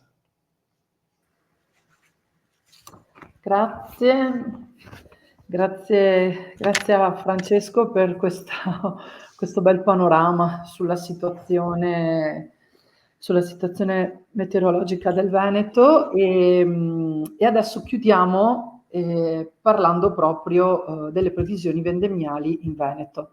Abbiamo visto fino adesso com'è la situazione, quali sono le previsioni nel dettaglio di diverse regioni contigue, limitrofe al Veneto e non solo, e anche nelle altre e anche altri 2 paesi europei. Adesso ci concentriamo più nel dettaglio nel Veneto, dopo aver visto appunto com'è stata la situazione agrometeorologica fino proprio all'altro ieri. I dati presentati dal dottor Rex sono proprio aggiornati al 25 agosto, per cui do la parola al dottor Patrick Marcuzzo del CREA Viticoltura ed Enologia di Conegliano, che presenta appunto i primi dati previsionali della vendemmia nel Veneto e anche nel nord-est Italia. Sia appunto una sintesi, una panoramica, immagino, anche per quanto riguarda il nord-est. Ricordo che siamo in diretta Facebook per quanto riguarda appunto la diffusione di questa mattinata insieme sulla vitivinicoltura. C'è una domanda fatta da persone che stanno seguendo online in diretta Facebook, che chiede, e forse la persona più adatta a dare una risposta, magari Patrick, immagino che già durante la relazione potrai dare qualche spunto di risposta, e si chiede appunto a cosa possa essere attribuita questa recrudescenza del mal dell'esca. Quindi magari se durante l'intervento puoi dare o riesci a fare qualche cenno di risposta anche a questa persona appunto collegata. Scusate, ma io non vedo la pagina Facebook, quindi sto riportando quello che mi viene scritto dai colleghi. Quindi do la parola a Patrick. Prego, Patrick. Sì, grazie Alessandra e buongiorno a tutti. Condivido la mia presentazione. Ok, spero che la vediate. Sì, buongiorno a tutti, ringrazio Veneto Agricoltura per la possibilità che ci dà a noi ricercatori del CREA di fare un po' la sintesi e il punto dell'annata 2024 in Veneto, con un accenno anche più in generale al nord-est Italia. Ormai la consuetudine, sapete un po' come vengono, come io ricevo queste informazioni che poi elaboro e vi faccio vedere oggi, e che naturalmente, per riallacciarmi a quanto vi aveva detto prima, qualche appunto è stato fatto anche su Madellesca, che poi magari tratterò con una slide apposita. Questo è l'insieme di tecnici, direttori agronomi di cantine, direttori di consorzi di tutela, che mi hanno aiutato nel delineare quella che è la situazione ad oggi in Regione Veneto della viticoltura. Come vedete dai punti in regione, questi punti rosa rappresentano un pochettino la localizzazione di tutti i partner che coinvolgiamo, e diversi colori sono le diverse aree a denominazione. Vedete come in qualche maniera questi punti rappresentano bene l'intero panorama viticolo variegato della nostra regione.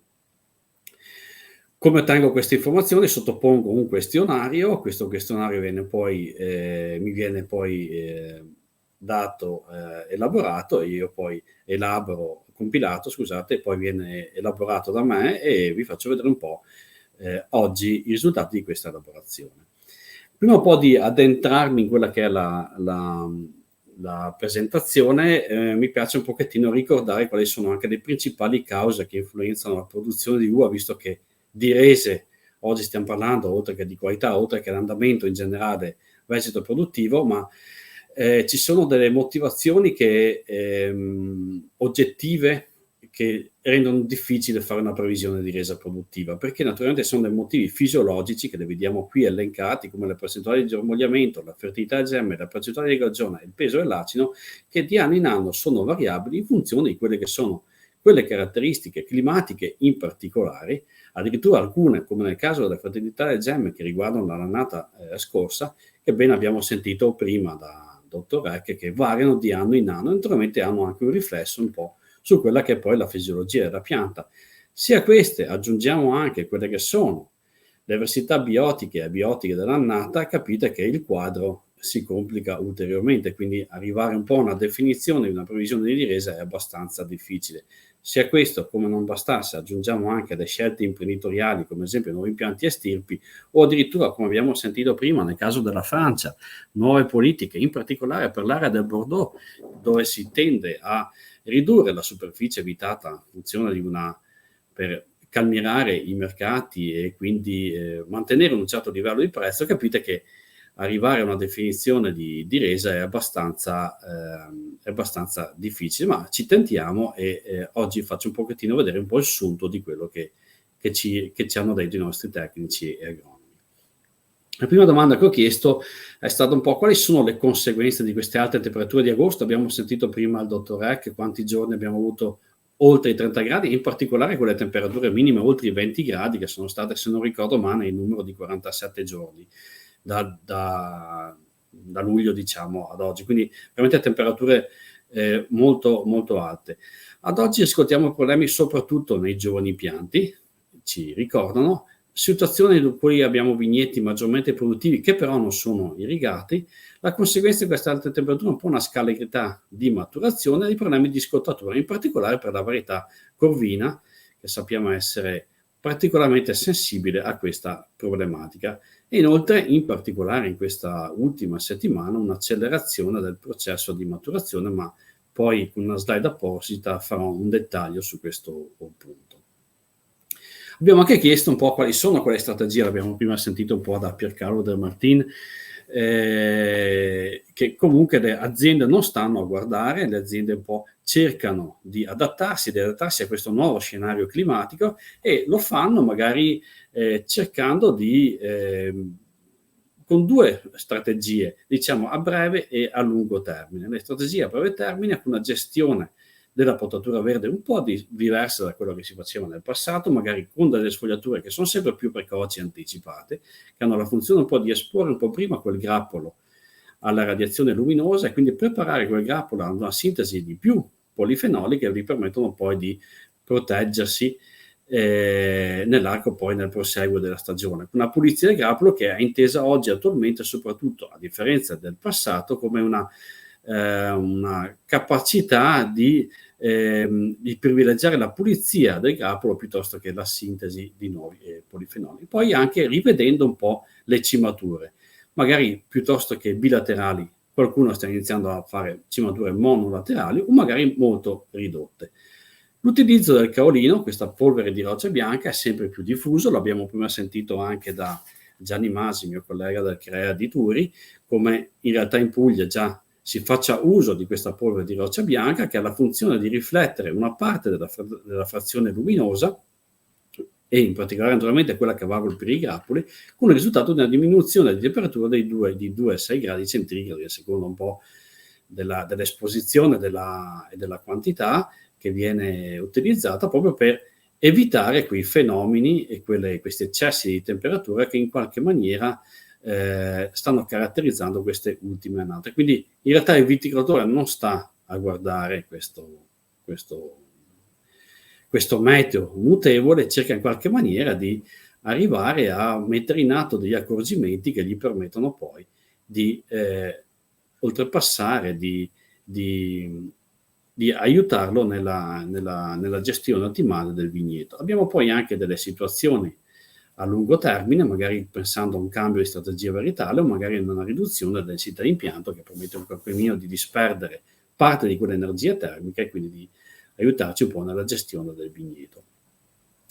Abbiamo chiesto un po' il livello qualitativo, abbiamo sentito parlare prima della qualità anche negli interventi e video che abbiamo avuto. Attualmente le uva bacca nera si presenta a un buon livello di qualità, attenzione in particolare alle scottature, nella corvina in particolare.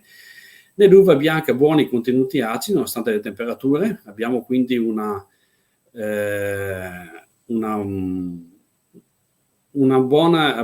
sovrapposizione tra quella che è il 2024-2023 della maturazione nel caso in particolare della glera, però attenzione un po' a questa ultima settimana che sembrerebbe che queste temperature particolarmente elevate non smettano e quindi il quadro acido è sicuramente da monitorare.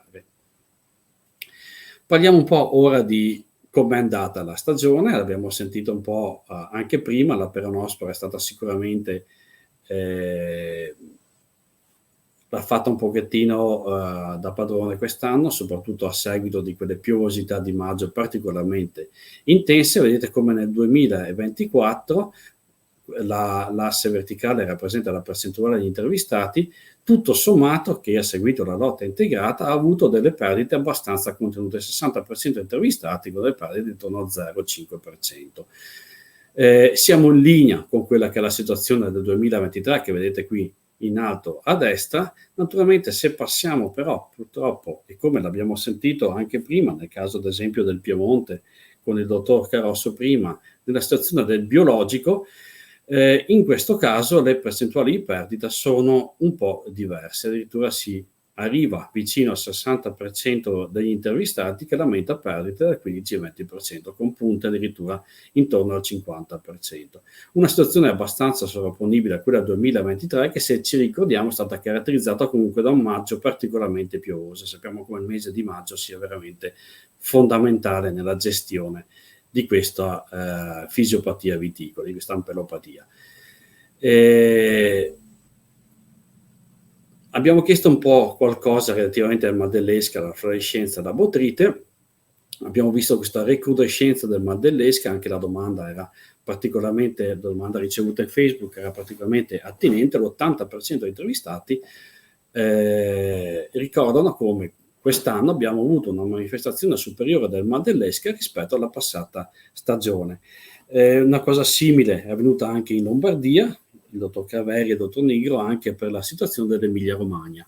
Qui le cause sono un po' diverse di questa recrudescenza del problema del mal dell'esca, di questo complesso del mal dell'esca. Sappiamo che è una malattia che incide sul trasporto dell'acqua e dei soluti. Naturalmente nel momento in cui la pianta si ritrova in una situazione di disponibilità idrica, come era stato fino a giugno-luglio, poi si passa a una situazione di stress idrico, c'è più facilità in annate come questa di manifestare i sintomi del mal dell'esca. Se a questo ci aggiungiamo anche il cambio varietale, in particolare glera e corvina nel veronese, e l'aumento dell'età dei vigneti, sappiamo come sono cause predisponenti e aggravanti un po' alla manifestazione di questi sintomi.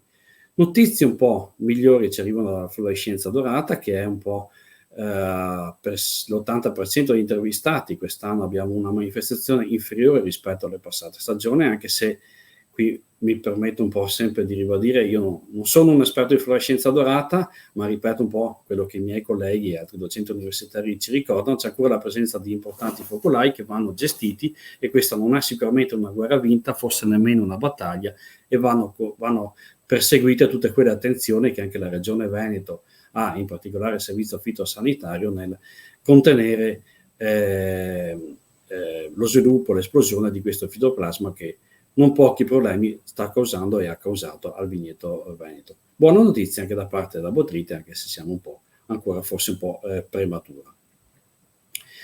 La grandine, abbiamo sentito prima il dottor Eck, quest'anno è andata decisamente meglio questa situazione al 2024, vedete come il 70-80% degli intervistati lamentano i danni molto molto limitati, nell'ordine da zero di qualche punto percentuale di perdita produttiva a seguito dei danni grandinigeni. Vedete come la situazione del 2023 era particolarmente diversa. Addirittura il 30% degli intervistati l'anno scorso, più del 30%, lamentava perdite che oscillavano dal 15 al 20%. Quindi bene da questo punto di vista, e questo naturalmente è una delle concause da tenere in considerazione quando noi facciamo appunto le previsioni produttive.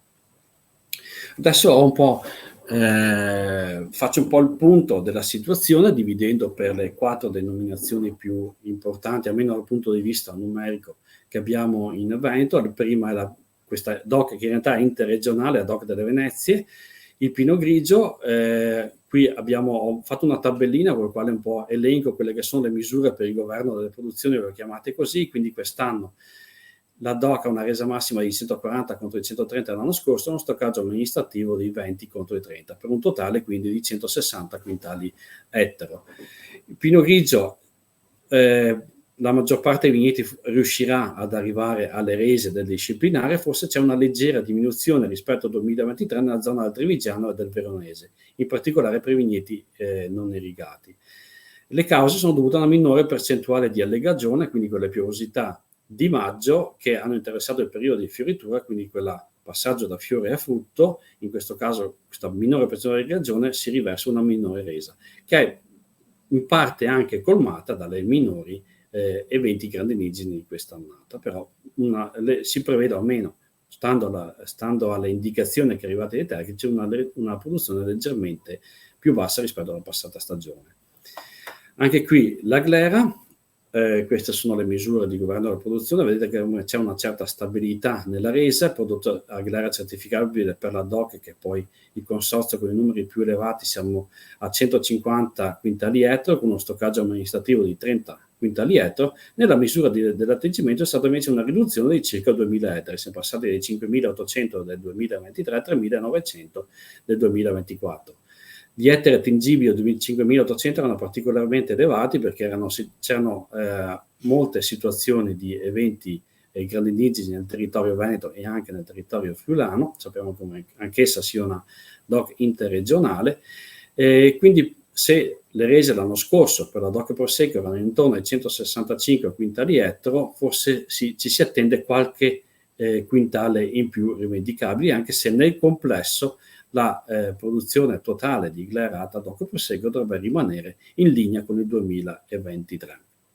Per il Glera non ha denominazione, quindi quella che non rientra nel prodotto certificabile, che non ha le caratteristiche per essere DOC, ci si attende una maggiore produzione, in particolare nelle zone di Treviso e del Padovano, per il maggior numero di gruppi per pianta, in particolare anche per l'entrata di produzione dei vigneti piantati nel 2023 che possono beneficiare della misura dell'atteggiamento straordinario. Quindi i vigneti del 2023 entrano in produzione nella misura massima 60% nella misura massima del 60% nel 2024 e quindi aumenteranno un pochettino quella che è la produzione di Glera. Minore produzione in provincia di Vicenza per una minore percentuale di degradazione e anche per un maggiore stress idrico.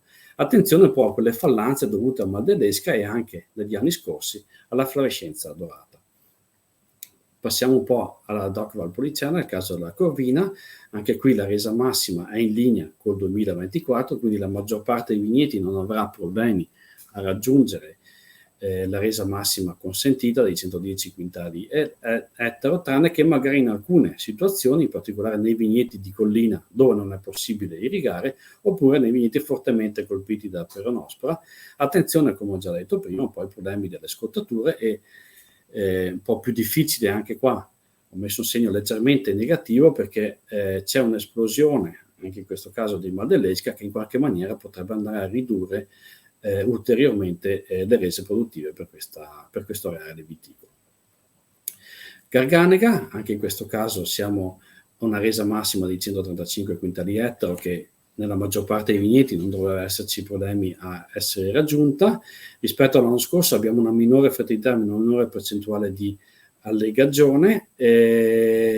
Generalmente gli acidi sono un po' più pesanti, naturalmente questo compensa la minore presenza di acidi per grappolo, quindi c'è un effetto di compensazione all'interno della pianta, meno acidi, però quegli acidi leggermente un po' più pesanti, anche grazie soprattutto alle abbondanze di pioggia che ci sono state, quei vigneti dove è stato possibile irrigare. Ci sono minori episodi grandinizzi, in particolare all'areale veronese. L'anno scorso è stato particolarmente colpito, quindi rispetto alla passata stagione dovremo attenderci una minore episodi, vigneti generalmente più produttivi. Sulla base quindi dei dati, prendendo un po' in considerazione le ultime annate 2019-2023, l'anno scorso eravamo intorno a 1.350.000 tonnellate, quest'anno si prevede una produzione in linea con la passata stagione. Questo è il range che ho dato sulla base delle indicazioni che mi sono arrivate, quindi oscillare tra i 1.330 e 3.330.000 tonnellate e 1.400.000 circa, più o meno. Come è divisa questa produzione? Due province la fanno perdone, Trevigiano e Veronese, che insieme sommano il 75% della produzione totale, l'altro 25% viene più o meno equamente diviso tra le province di Padova, Venezia e Vicenza.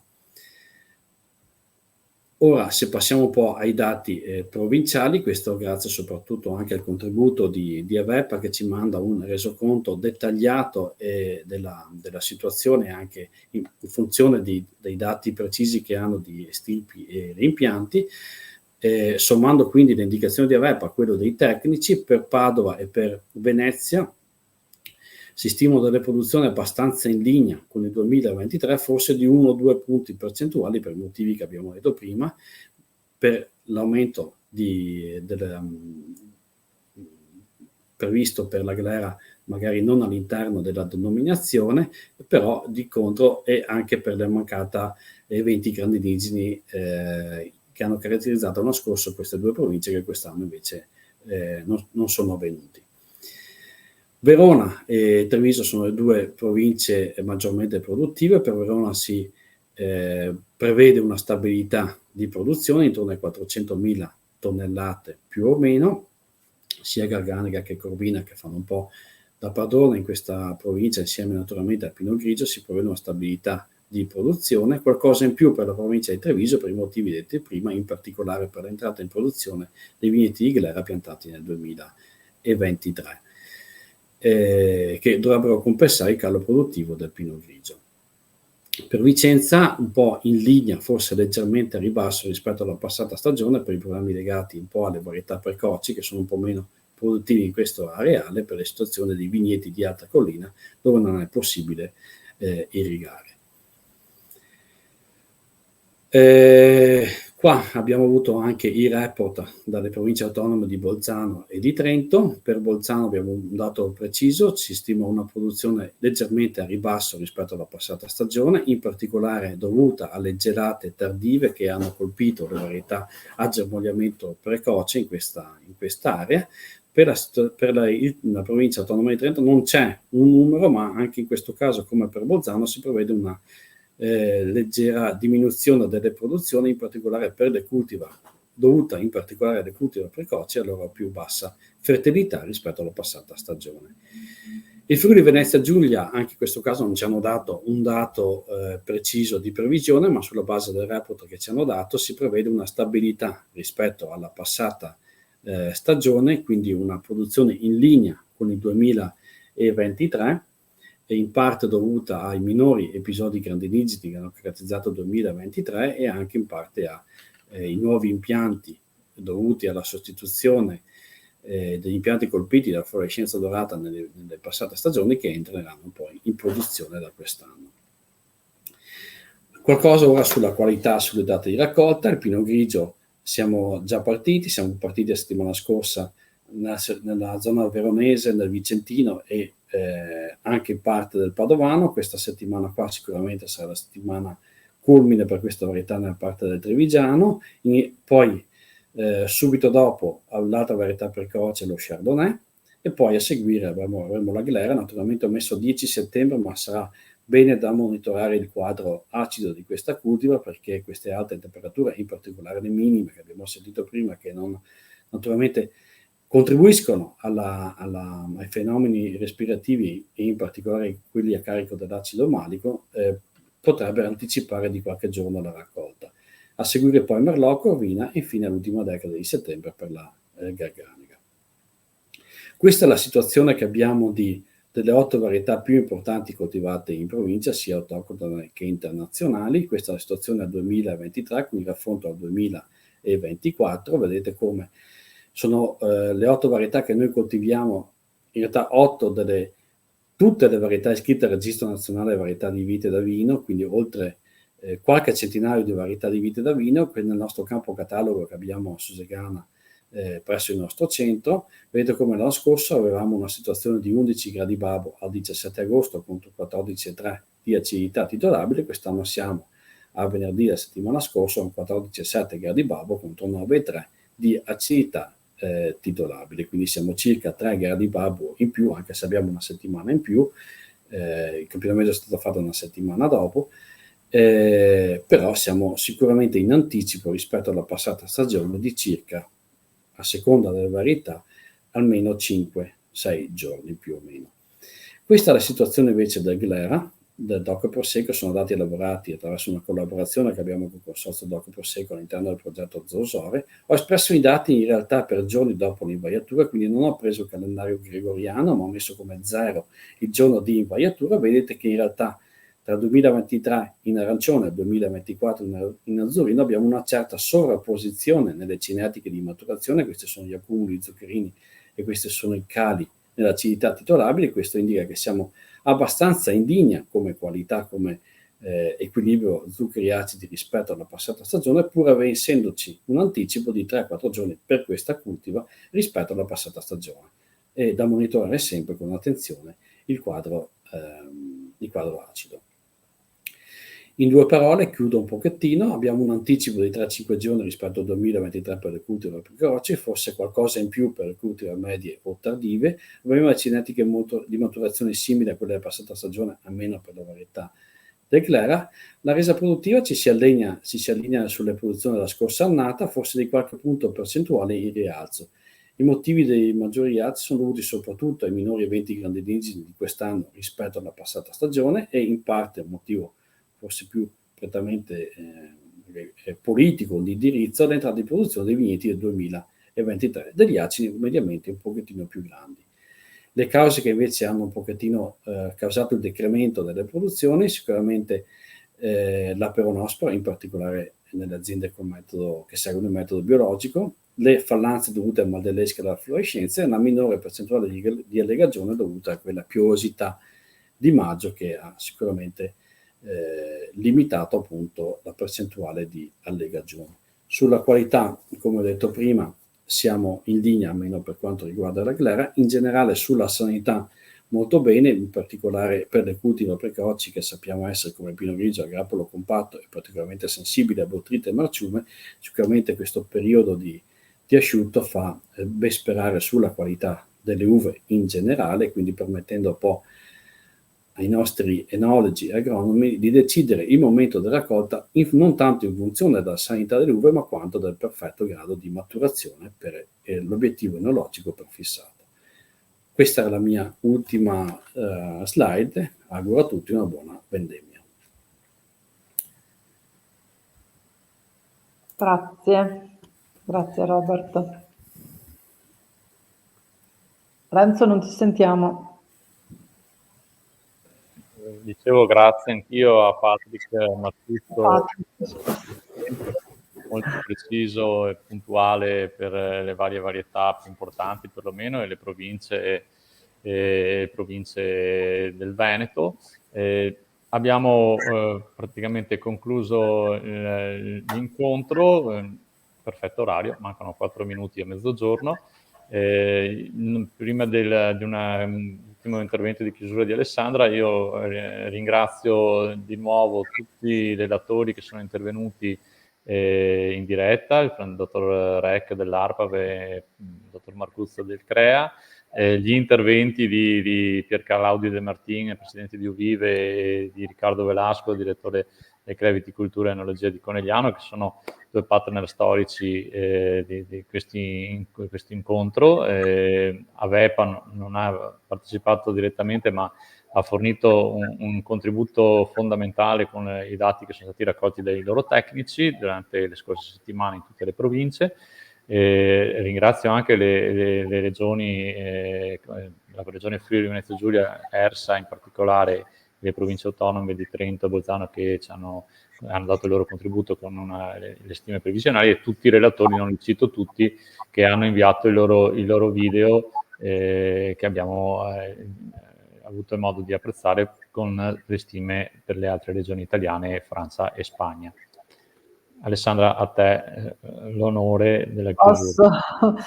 Posso aggiungere i ringraziamenti, anche un ringraziamento ovviamente ai colleghi della Regione e ai colleghi di Veneto Agricoltura che per la buona riuscita di questi 3 appuntamenti ogni anno veramente fanno la loro parte, e soprattutto in periodi dell'anno che non sono proprio così semplici. A parte giugno, ma questo ovviamente cade ogni anno, diciamo, in periodo di ferie, meritate ferie, e poi il prossimo a cui vi do appuntamento appunto è l'incontro del trittico vitivinicolo, l'ultimo della serie, l'ultimo del 2024, che si terrà in presenza all'Onigo come da tradizione verso dicembre. Quindi di solito settimana prima di Natale, anche in quel caso, insomma, normalmente siamo in quel periodo lì. Quest'anno festeggeremo appunto con l'ultima edizione del Trittico i 50 anni di questa esperienza, e poi appunto ci riprenderemo dal 2025. Se volete, per chiudere, se volete rivedere gli interventi di oggi, fate riferimento tranquillamente alle nostre pagine social, alla pagina Facebook, verrà caricata la registrazione probabilmente dei singoli interventi su YouTube. Per il materiale fate riferimento alla nostra pagina, alla pagina internet di Veneto Agricoltura. Con questo abbiamo chiuso anche per questa seconda giornata del trittico e vi diamo appuntamento a dicembre 2024. Grazie a tutti. Buona giornata.